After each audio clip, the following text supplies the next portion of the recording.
The 2025 Pittsburgh Steelers were one of the strangest fantasy football teams of the season. The Steelers were a mixture of aging star power, inconsistent play calling, some surprisingly efficient role players, and a passing attack that never fully clicked. Today, we'll be breaking down exactly what this team gave us in fantasy football in 2025. The highs, the lows, and all in between, and what leads us into the 2026 season. Let's start with Aaron Rodgers. This was his first season in Pittsburgh, and it was fine, not elite, not a disaster, just fine. He played all 16 games and posted 3,322 passing yards, 24 touchdowns, and of course, only 7 interceptions. From a fantasy standpoint, Rodgers finished as a mid-2 quarterback, averaging only 14.2 fantasy points per game. He only had one game over 250 yards until late in the season. His last multi-touchdown game came in Week 8. His deep ball efficiency was a major issue. He went 7 for 29 on throws for 20 or more yards from weeks 1 through 13. Rodgers posted the lowest average depth of target he's ever had, a direct result of Arthur Smith's conservative passing structure. Yet despite a shallow ADOT, he still produced multiple spike weeks, a bizarre efficiency profile for a 42-year-old quarterback. Rodgers kept the offense stable, but he didn't elevate anyone. He was a matchup-based streamer at best, not a weekly starter. And to all you Rodgers haters out there, RELAX, relax. He wasn't the main reason for DK Metcalf's downfall.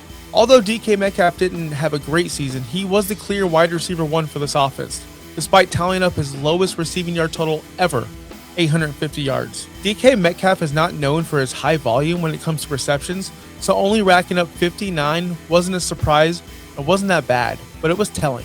He was the only consistent down-the-field threat for Aaron Rodgers all year. But overall, Metcalf suffered from the offense's lack of explosive plays. Despite scoring 6 touchdowns, very few came from the traditional red zone usage we're used to. Pittsburgh deployed him in a completely different way than what made him successful in Seattle. Instead of leaning into his strengths, slants, crossers, the stuff he's known for, physical in-breaking routes where his size became mismatches, Arthur Smith repeatedly dialed up contested sideline fades. Those low percentage throws pulled Metcalf away from the areas of the field where he historically dominated and limited his scoring ceiling. Enough about the passing game, because honestly, that's where it kind of ended. Unless we want to talk about Kenneth Gainwell in the backfield, but before Kenneth Gainwell, let's talk Jaylen Warren.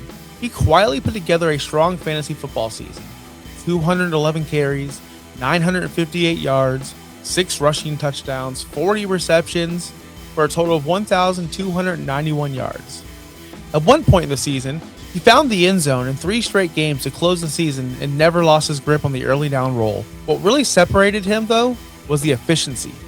He finished top 12 in yards after first contact with 497, averaging 2.4 yards after the contact per touch, a mark that outperformed big names like Bijan Robinson and James Cook.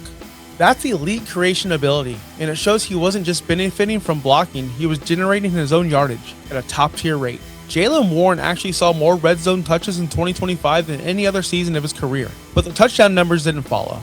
And it wasn't because he played poorly, it was because the Steelers' red zone ecosystem worked against him.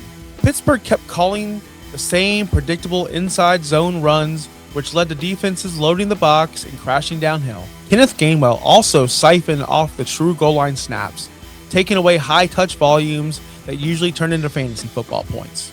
And on top of that, Aaron Rodgers repeatedly checked into quick passes inside the 5 to 10 yard range, pulling the ball out of Warren's hands in scoring territory. Speaking of Kenneth Gainwell, though, Gainwell was one of the biggest surprises of the year, gaining 537 rushing yards on 114 carries and adding 486 receiving yards on 73 receptions for 1,023 total scrimmage yards with 5 touchdowns. I'd say Gainwell saved some of our seasons. Gainwell handled most of the Steelers snaps inside the 5-yard line, even though Warren saw far more total touches. And he turned an unusually high percentage of those red zone opportunities into touchdowns. What made his role even more unique was how concentrated his usage became. No running back in the league had a higher share of their total touches come from inside the 20 than Kenneth Gainwell. This made Gainwell a low-volume player with one of the most high-leverage fantasy-relevant roles in the NFL. Gainwell and Warren were essentially a true 50-50 split down the stretch, but Gainwell owned the passing down role, and that made all the difference when it mattered the most. If you needed a late season spark at running back during the fantasy playoffs, Gainwell delivered. From weeks 14 through 17, he finished as a running back 12, pumping out 16.6 fantasy points per game, giving managers exactly the kind of steady, high-value production what wins matchups. He wasn't just a fill-in, he was a legitimate playoff difference maker. In that time, he caught 21 balls for 224 yards and scored 2 touchdowns. A true PPR cheat code that costs nothing to acquire in any fantasy format. Let's get to a role player who used to be a main player on this offense. Pat Freiermuth usage was one of the most confusing storylines of the year. And when I read these numbers, please remember, he did play all 17 games. 41 catches, 486 yards, and 4 touchdowns. Despite being one of the team's best weapons, he only saw 54 targets all season. Reports suggested Rodgers himself may have been a part of the reason why Freiermuth wasn't featured more often. But that was the story with the Steelers this year. Very limited passing attack. Why? The offensive line was good. They did rank 8th per Pro Football Focus. Was it all Aaron Rodgers' fault? He was 41 years old. He couldn't get the ball down the field. But was it Aaron? Or was it the outdated offensive schemes ran by Arthur Smith? Smith was heavily criticized for being boring, bland, lacked true identity. This shouldn't come as a surprise. This dude couldn't even coach up Bijan Robinson, and he preferred to use Jonnu Smith over the talented Kyle Pitts. Despite the offense struggling for most of the year, the Steelers still found ways to win. They did finish 10-7.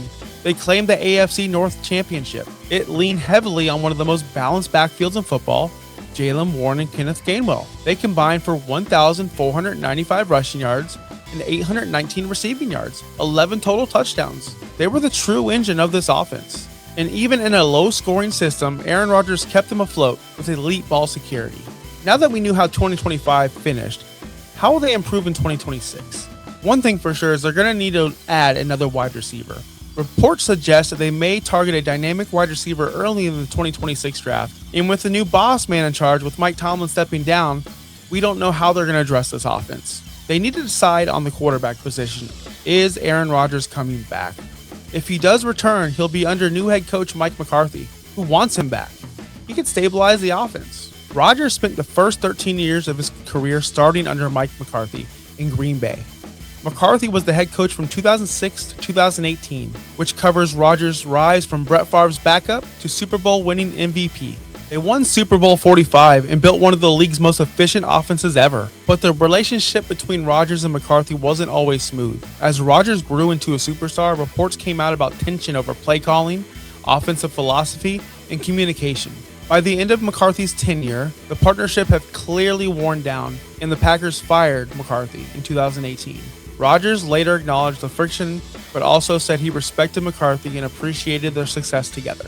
With the new head coach, possible Rodgers return, and an upgrade of the wide receiver room and offensive line, this team could make a major step forward in 2026, both in real life and in fantasy football.